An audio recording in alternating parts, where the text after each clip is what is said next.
Ladies and gentlemen, welcome back once again to Samuel Adams Returns. Those Anti-Federalists, they absolutely got it right.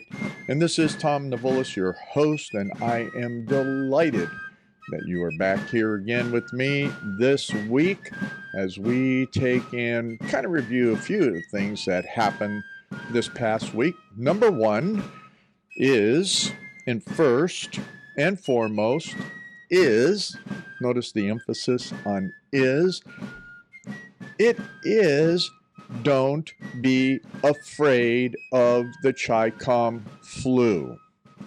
I was so excited that President Trump said, do not let it dominate your life. And we're going to talk about the fear of things in a way, and not necessarily in a manner of that you may think, but we're going to talk about viral fear and what happens with that, how consuming it is. And we're seeing it still today, especially when that fear is propagated by the media. When that happens, we're just seeing that people live in then the potentials of totalitarianism to dictate every aspect of their lives. We see that in many states and towns all over the place. And thankfully, in the state of Michigan, what we saw is that the Supreme Court, because of the state legislature, the Supreme Court in the state of Michigan spanked their governor really hard and have liberated the people.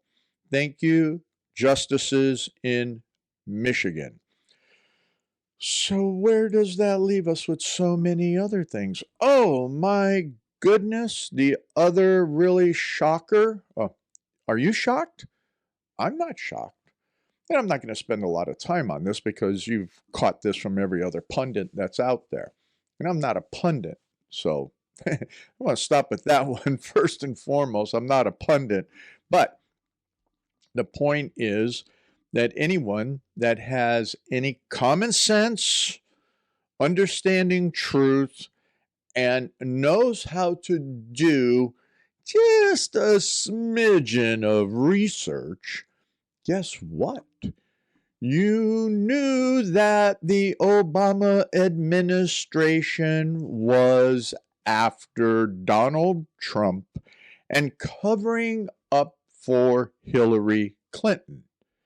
Now we know, we now have seen released documents, and I'm not going to put them there. They're not, well, they're not there in the promo, then they're not at samueladamsreturns.net, because you can go research it for yourself and you can see all the documentation that is out there where Ms. Clinton and all of her machine and all of the deep staters were intent on destroying Donald Trump before he became president and then continuing on their evil course after he became president. So it's out there. Documentation's out there. So what am I super excited about? Super excited about those two items, and summarizing them for you is, number one, our president acknowledges that, yeah, you can get the ChicomFlu, but it's not a death sentence. Don't be afraid of it. Get medical treatment if you need to do that. Use common sense and do not let it dominate your life. Number one.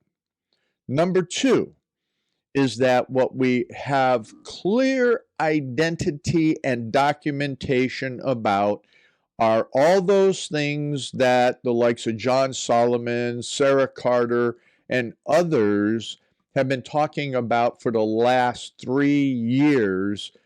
This is all Clinton, Obama, and Biden driven on the Russia, Russia, Russia, as well as many other attacks that are deep state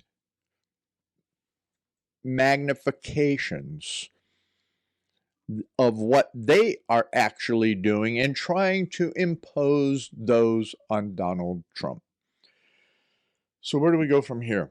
Well, what I'm going to do is I want to spend the rest of this program, and you may get a little bit on the tired side of it, but I hope not, because I think it's real critical that we take a look at what not only affected the whole ChicomFlu issue, but what is problematic in every state and sometimes in many cities and townships.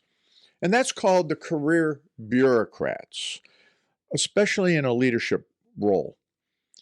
The career bureaucrats are those that take and forget that they are part of a governing body, and instead of taking and looking at what does it mean to ensure that the taxpayers who pay their salaries and have allowed entities to come into existence, the career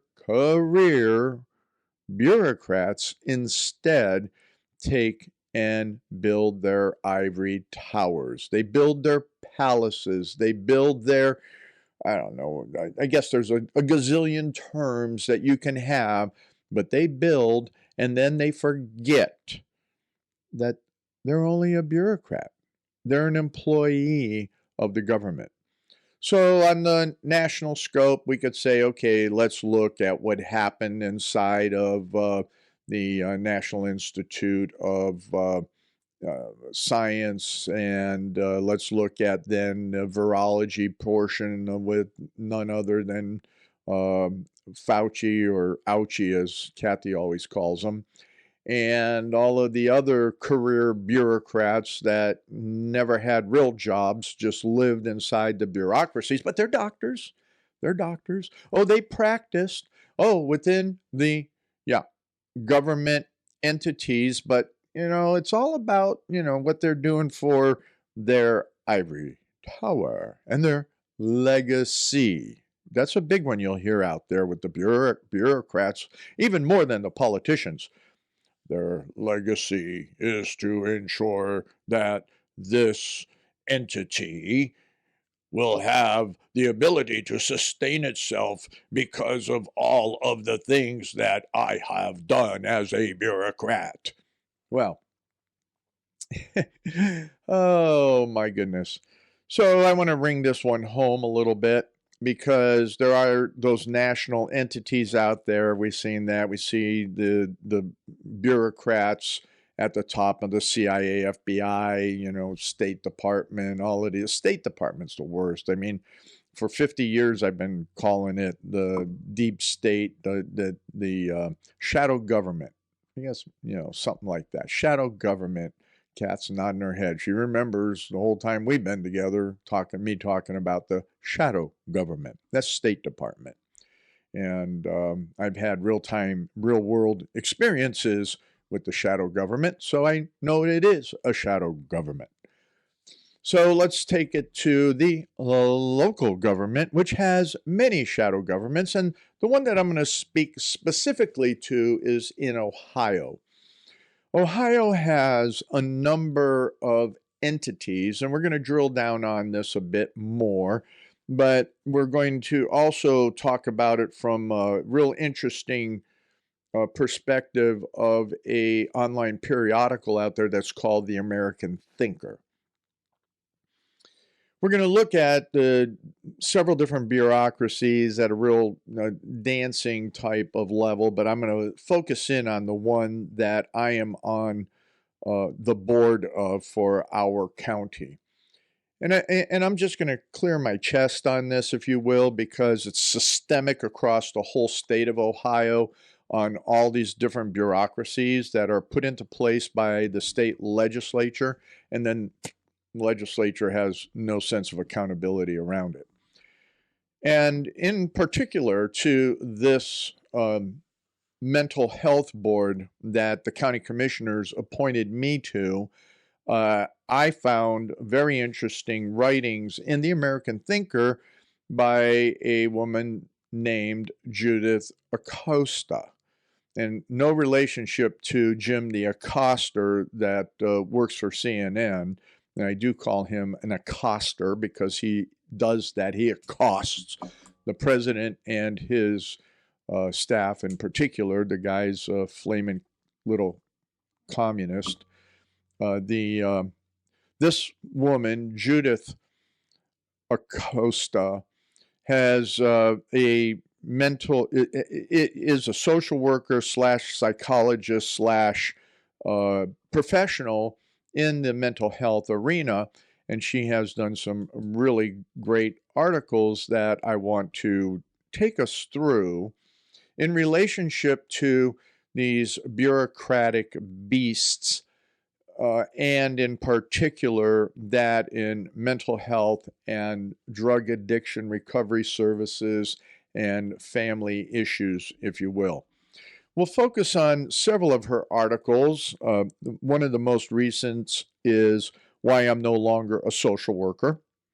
Another one is How Therapists Became Gods. I think that's what I see a lot in the county mental health board, is the state-appointed people are those professionals that are inundated into that whole mechanism of mental health and drug services and all of that.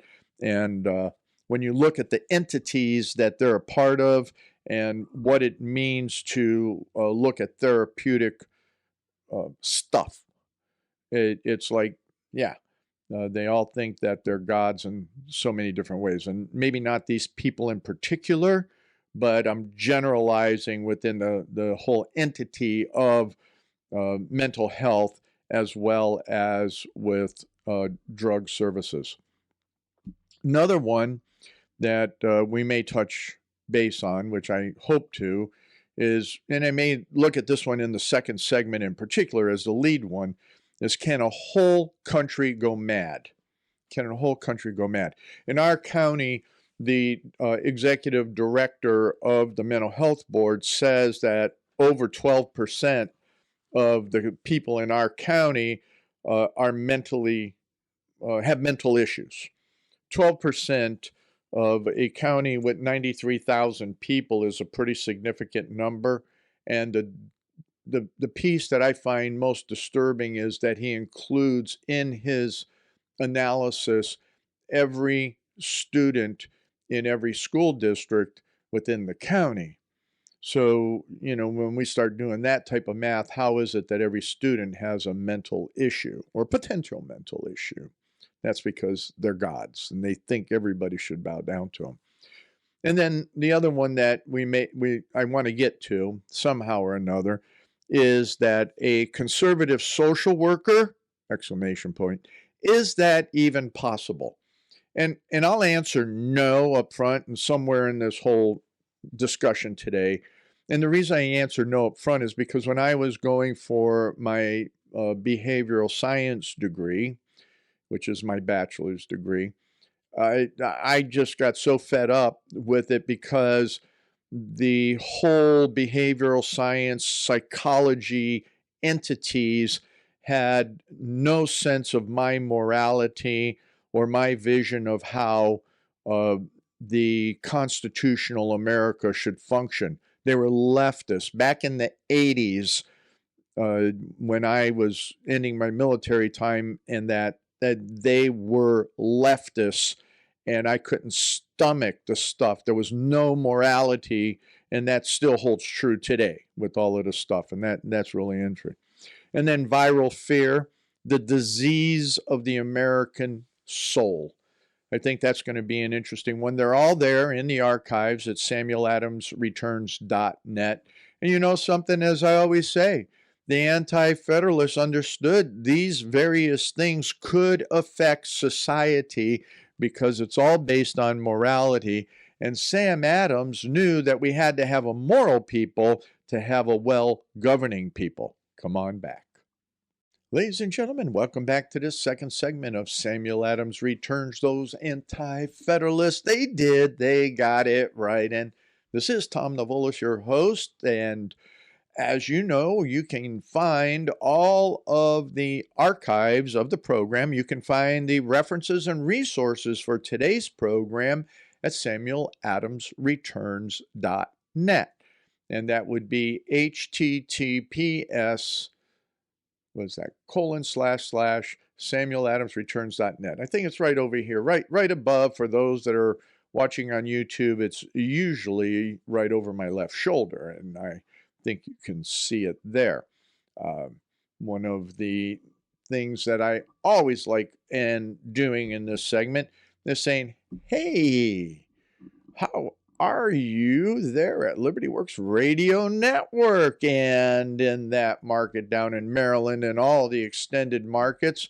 I'm sure glad you're listening to me and that you would take the time to look at all the other hosts and hostesses at Liberty Works Radio Network and do what? Hello, what is it that I ask you to do every week? Go find that donate button and please keep this network on the air. They're doing a fabulous job, and go enjoy some of the live programming during the week as well. So let's get back into, are you an American thinker? Are you really? Are you really an American thinker? Well, I always enjoy and find the online periodical, The American Thinker, something that people like you and me take the time and have the time to really put the many words that I have into print. And they do a fabulous job. Today, because of what I want to talk about as a systemic bureaucratic problem in the state of Ohio, and as we're seeing, even with all the money that's being thrown at it at the federal level, is that of mental health and drug addictive services. Now, reason I say that it's a systemic problem because it is a bureaucracy.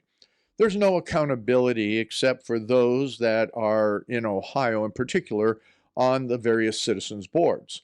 Now, you can go to the website there at samueladamsreturns.net, and if you look up the points that I've done on the tax working group and some of the videos there at taxwg.com, you'll understand that what we did there is try to explain all the various entities in the state of Ohio that affect your property taxes by levy. And there's a list of them, a long, long list. I mean, it'll go down one arm and then it'll go down the other arm. And it just is forever. And these are all bureaucratic entities that are created by codification, meaning that the state legislature created these different boards, and it determined that the boards would be operated within the counties by appointees.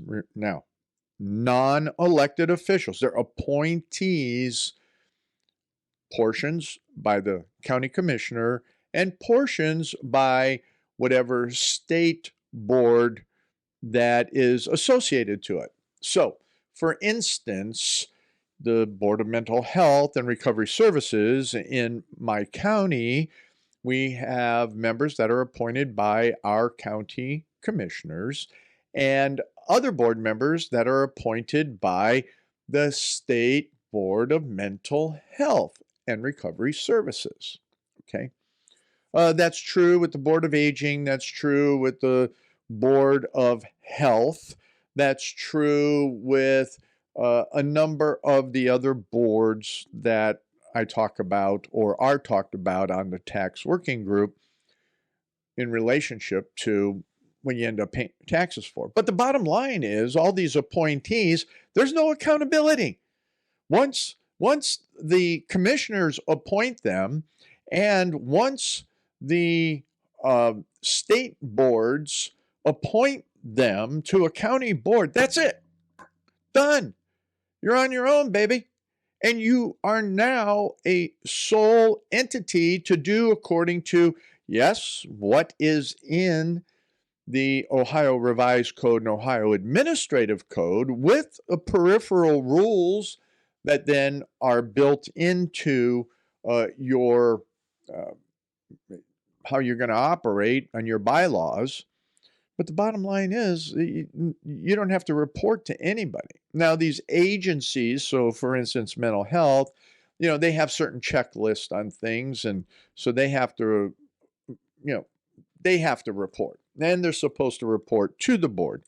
But let me tell you, in fact, that there is almost impossible to get the levels of detail necessary to watch and see what the real accountability is of all the different agencies that are contracted then by the board. So, for instance, the mental health board would contract different agencies to provide different levels of service and care to people out there that may be in need. Well, let's see here. What do I want to do and talk about first off? Let's see some of the ones that I thought were important here in relationship to this is how therapists became gods.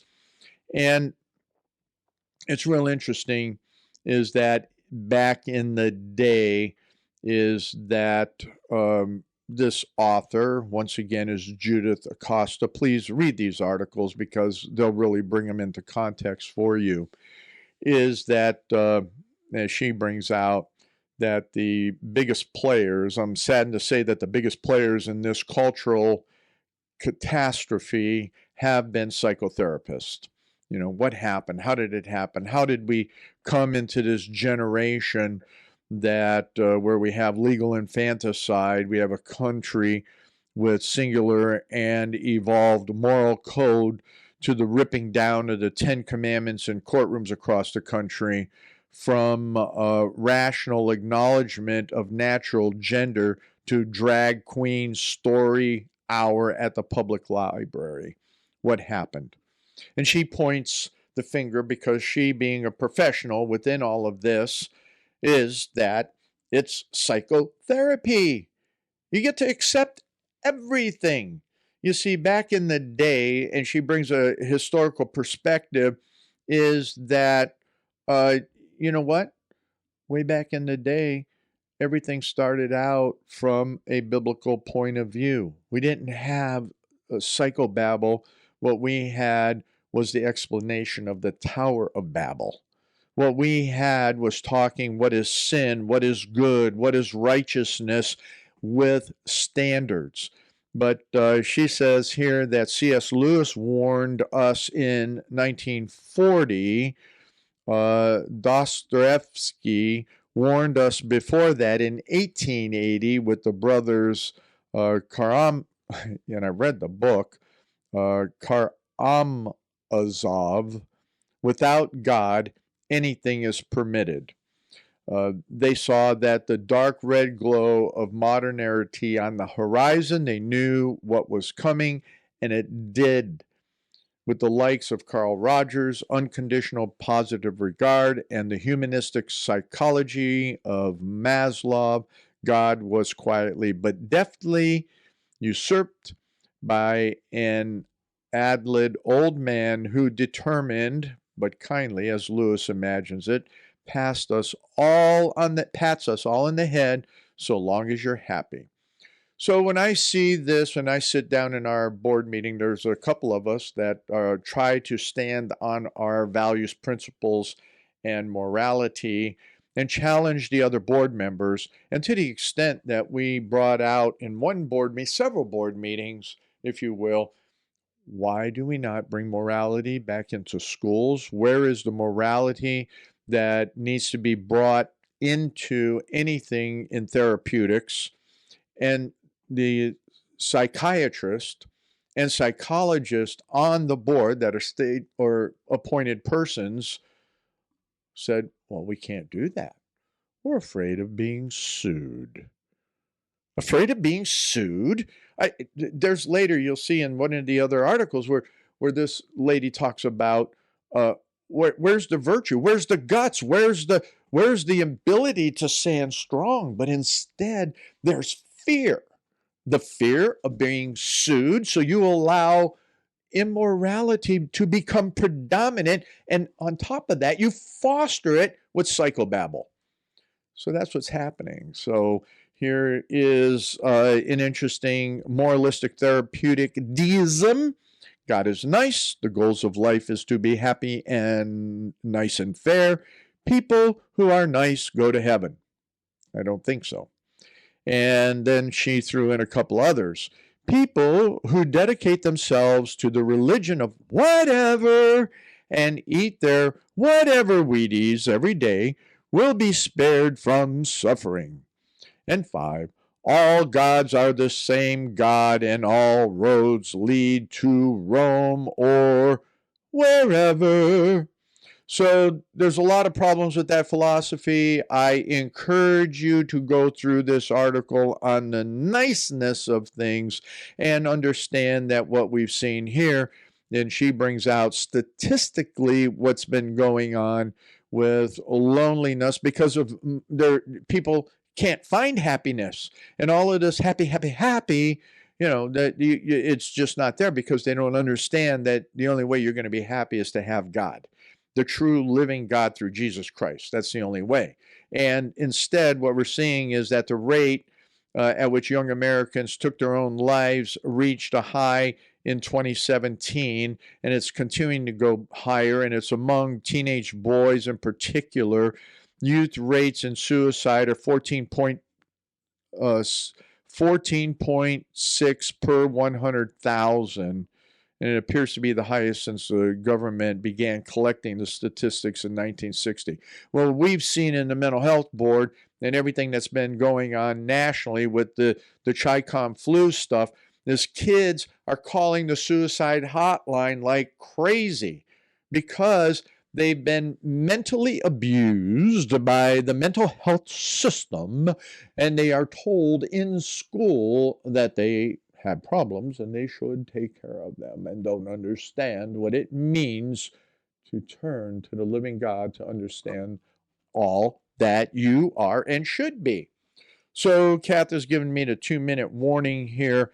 This article in and of itself is just amazing, and I believe that you go look at that link regarding how therapists became gods by Judith Acosta.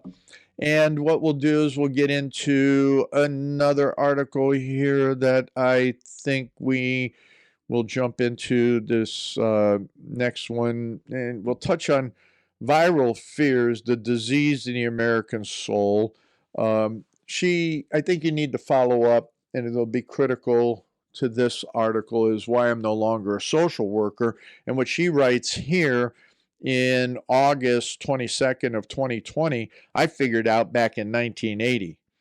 I couldn't go into social work or psychology as I was intending to do because I could not find how to thread the needle of the perversions and the immorality that was already being put into place that I saw in the 80s in the whole social psychology and social worker environment.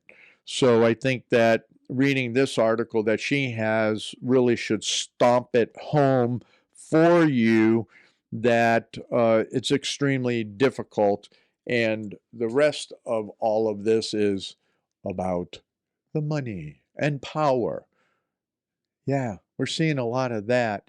You don't know through these boards, pass through dollars, millions and millions of dollars that come from the federal government and the state government into a county to deal with mental health. Because you know what, if you got insurance, you get charged that way. But if you don't, yeah, every taxpayer pays for it. Sam Adams thought that was immoral.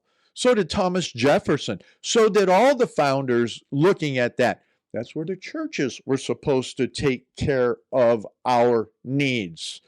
Come on back in the third segment. Ladies and gentlemen, welcome back to this last segment of Samuel Adams Returns. Those Anti-Federalists, they got it right. And this is Tom Navolis, your host, and I want to welcome back all my Soaring Eagle friends. If you need to, you really do, I hope you do, is you get in there and you listen to the full podcast, at least. If you don't, unless you want to see my smiling face, then you can go to YouTube. And if you're at YouTube, please go ahead and click on the bell. I think that's what everybody says. Click the bell, subscribe, and make sure that you get notified when all of the new videos come out, which is once a week. I'm not inundating anybody with anything. So, you get the promo, sign up with the promo at samueladamsreturns.net. You'll see it over my left shoulder here. And let's keep in touch with one another. You can email me. Go to the website and you can find my email there and send me an email on what you're thinking or what is it that interested you from what I had to say. So as we're moving through, I kind of finished up the last segment as to why this young lady talked about why I'm not a social worker any longer. And then she has one back from 2017. Okay, so she talks why she's not a social worker any longer. But back in 2017, 3 years ago, she talks about this thing, a conservative social worker. Is it even possible? And the answer is no. There's very few of them. The social workers, and to go to college, and as I mentioned in the last segment, is that when I was going for my behavioral science degree, at that time, the professors were leftists. They were already socialists, and some of them were communists and definitely humanist. They were definitely humanist. God was not an answer. And what I mean is the biblical living God through Jesus Christ and what it means for salvation, to heal our souls, our minds, to be renewed in our minds. Sorry, that's not there. That is not part of psychobabble. And that's why I call it psychobabble. And I've continued to watch it from being on the board for these last 3 years. It's psychobabble. And the majority of the people on the board that are state appointed may be nice. Remember what I said from that other article. It's all about being nice.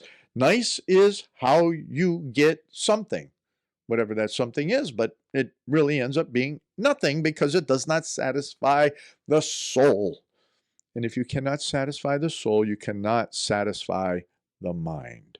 And this article here really drives it home from my perspective is that there's no political and cultural diversity within mental health and social work, drug recovery services. It's not there.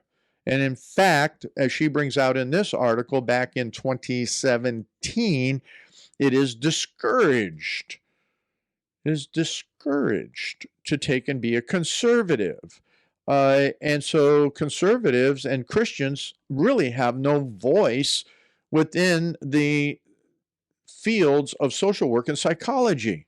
Because remember, there is the other articles that you need to go read on that, the what it said, how therapists became gods. So how therapists became gods, and then it's like, well, how are you going to do that? All right. Okay, can you do this? No, you can as a social worker. There's a few. This woman back in 2017 acknowledged, and the woman being none other than Judith Acosta, and the American Thinker is the article. And she goes, she was one of 2 conservative social workers in her region in New York State. When she was doing her master's work, she went through a debate for a presentation on ideological cohesiveness, and she actually won the debate on form, presentation, and that ideological cohesiveness. But everyone except her teammate thought that the whole idea of guaranteed minimum income was the cat's meow and the way to go. There were no conservative values from anything that she could see. And she continued to see that this is what's happened in social work and psychology, whereas I mentioned at the beginning of the program and in the second segment, that she brings it out in this article, is that when social work started, it started in the streets of Philadelphia by Quakers, Bible-toting Quakers who understood that it was their personal responsibility to bring love, food, and the gospel to people wherever they were, on the street, in the hospital, and at home. And that was for free. That was for free. But as I ended the last segment, now, just in my county, 93,000 people in this county, the tax revenue, the taxes from your property taxes in the county in which I live that go to mental health are $4 million. And on top of that, through state funding and federal funding, comes in another $5 to $7 million. 93,000 people. So you go do the math. How much is that? Oh, remember, 12% of the people are mentally ill. And oh, yes, that's right. They're the uninsured. So that's why we have to make sure that this, let's say, $8 million, including the staff and buildings and all of that, are going to the recovery for those that do not have private insurance in particular and that are on Medicaid, so that the Medicaid billing on top of all of this other $8 million that all these agencies get are pass-through dollars for the various programs. Sounds complex? It is. But it's with all the other bureaucracies as well. I don't care whether it's aging. I don't care whether it's regular health. I don't care what it is out of that whole laundry list of agencies that you can go to taxwg.com and see there listed as to what they are for the state of Ohio alone. What's in your state? What's in the primary listeners here in Maryland? What's on across the whole U.S.? Some of these agencies are bundled within and have the responsibility, like when we lived in Washington State, the various agencies were actually a part of the commissioner's duties, so there was accountability for all the different agencies by the commissioners in total, whereas in Ohio, there is no accountability, and the state boards don't give a flying rip in that regard. So when we look at this, and we look at this particular article, is that she takes it through what happened in 1935 with the establishment of Social Security, the introduction of pervasive social welfare programs in the 60s under Kennedy and Johnson. Then there's this whole thing on a political science. Auburn University looked at the federal budget, and that the entitlements consume more than half of the federal budget now. So that means all the mental health, drug addiction, Social Security, welfare, so on and so forth, all are the big nut in the federal budget. And that's why Nancy Pelosi is looking for more of her communist, socialist, social agenda in the ChicomFlu recovery, where now we have our children, our grandchildren, our great-grandchildren, our great-great-grandchildren, our great-great-great-great-grandchildren are in debt. They are slaves to the ChicomFlu and all of these social programs. Anyway, enough of that. Let's jump over here to viral fear. Viral fear. Oh, no, the viral fear. What's happened with that? Kat just gave me the 5 minutes. Read the article. Bottom line is that what you have is that Americans now live on that fear. They don't you just don't have the old intestinal fortitude as we used to have. Everything is coming across on the internet. Everything is coming across on the news. And, what we're seeing here, and even the blasting of President Trump, as I opened the program with, who said, don't let the ChicomFlu control your life. Well, he didn't say ChicomFlu, but I'm saying the ChicomFlu, don't let it control your life. You know what? You can get over it. There are treatments. And if you're like me, working with hot peppers all the time, I'll tell you what, nothing survives my sinuses getting blasted out by, grinding up some good old hot peppers and getting ready to put those into the old Pepperlicious jams and everything and our other powders. Oh yeah, all right, I'll say it.